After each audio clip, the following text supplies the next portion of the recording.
Hello and welcome to Tank and AFE News. My name's Tom, and today we're looking at images of war, Hitler's Panther Tank Battalions, 1943 to 1945, rare photographs from wartime archives. This is by Ian Baxter.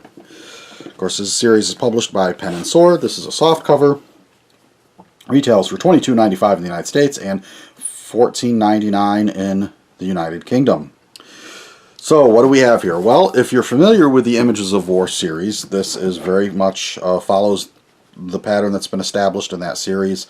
Although that series, compared to some of the other series books out there, it varies a little bit more from title to title than some of the others.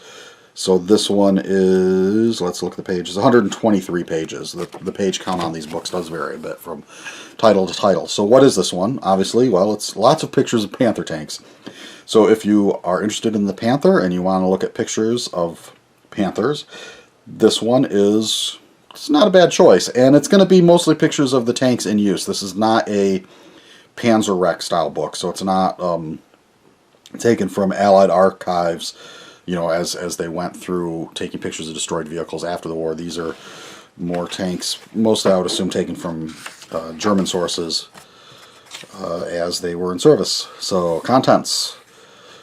As you might imagine, it's arranged sort of chronologically by front or theater of operation, starting of course in 1943, because that's when the Panthers introduced.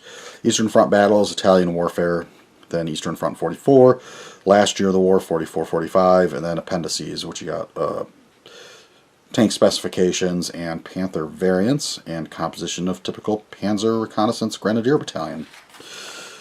So a little about the author, introduction, and here we see pictures sort of detailing the development of the vehicle. I'm sure some of these photos may be familiar. Might have to go back, and it's been a little while since I looked through any of my books on the Panther, because I haven't really ever...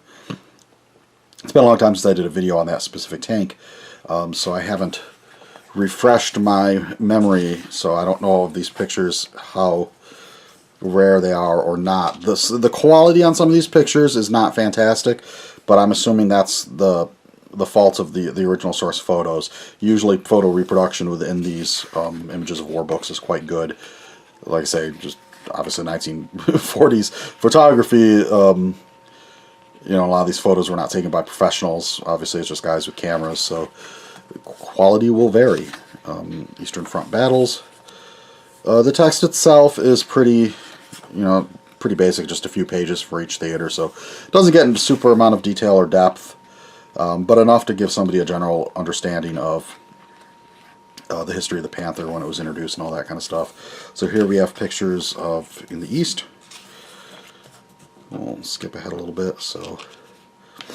And the Panther is one of those vehicles that I think is probably one of the most popular tanks of the war among fans, and one that's sort of I don't want to say controversial, but it certainly opinions vary widely as to just how good this vehicle was, because it was very impressive vehicle in some regards, and had some pretty big flaws in others.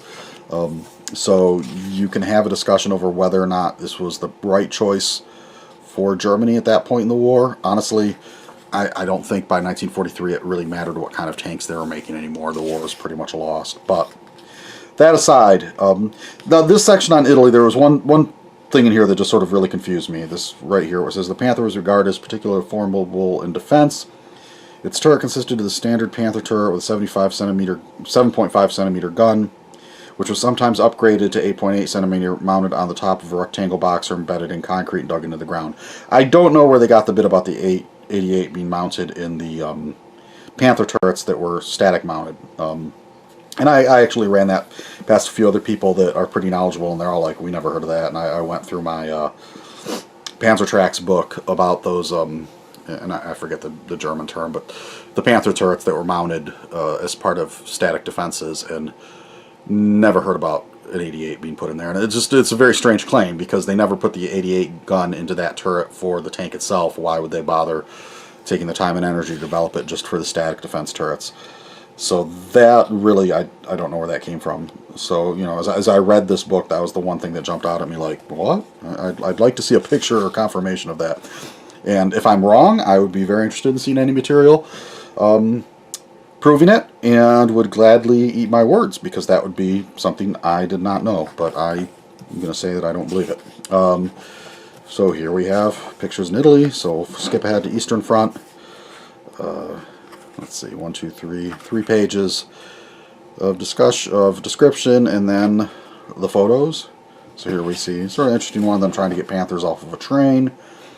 Because of course in the East, you couldn't really run a tank like the Panther long distances to get it from one combat site to another. They really had to rely on trains, because these were not vehicles that were conducive to long road trips without having issues. And particularly late in the war, the German supply and repair situation started to get worse and worse. So these big heavy vehicles tended to be problematic. And here we can see one of their big gantry cranes that was used for removing turrets and other components out of the vehicle for repairs. And that's always interesting to see pictures of that kind of stuff, because it's one of those topics that tends to get ignored, or at least not really talked about in a lot of books and combat analyses. You know, how easy was it to repair these vehicles and then get them back in the field? And that certainly, when I get around to doing a video on the Panther someday, we'll talk about some of those issues.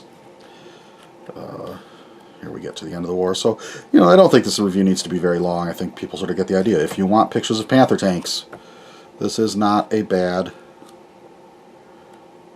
choice. So there we go. Thank you to the fine folks at Casemate. Again, this was Images of War, Hitler's Panther Tank Battalions, 1943 to 45.